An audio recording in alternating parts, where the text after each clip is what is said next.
A nursing home's doors shuttered after being accused of neglecting patients for years. This is First Alert 4 at 10. I'm Corey Stark. I'm Samantha Jones. Only First Alert 4 is now investigating what family calls a history of issues within the facility. We're talking about what was known as Elmwood Nursing and Rehabilitation Center. It's in Maryville, Illinois.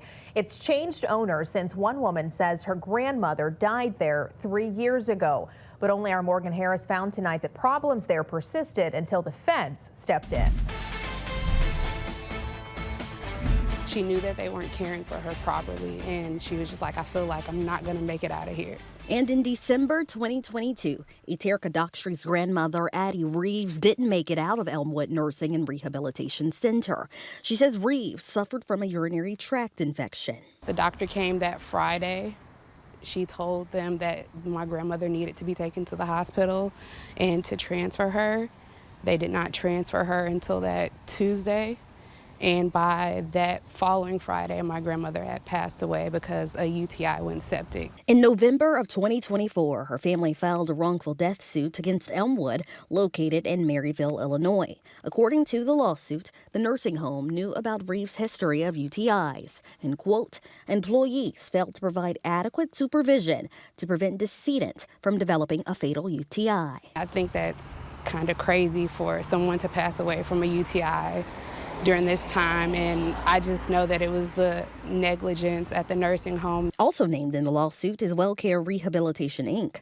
The lawsuit says WellCare, quote, purchased the assets and liabilities of defendant Elmwood Nursing and Rehabilitation Center. The Centers for Medicare and Medicaid Services issued a notice April 2nd saying it was pulling funding from the facility. CMS says the facility, now known as WellCare, failed to attain substantial compliance with Medicare and Medicaid participation requirements. This includes freedom from abuse, neglect and exploitation, quality of life, quality of care, and nursing services.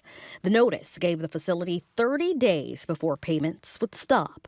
When we went to the nursing home, we were met with locked doors, an empty building, and a letter on the door confirming the closure. I just felt really elated and like prayers had been answered, because it was something that I prayed about. Like, no one deserves to experience what my grandmother went through.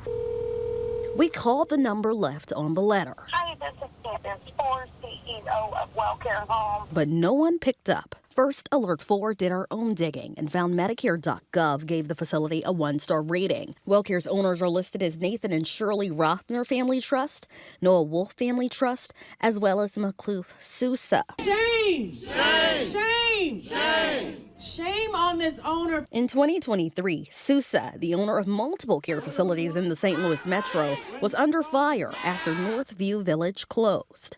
The largest nursing home in the region at the time shut down without notice, leaving residents and workers in the cold. I just really want to tell people to advocate for your loved ones. Dockstreet is also advocating for legislative change for people living in long-term care facilities.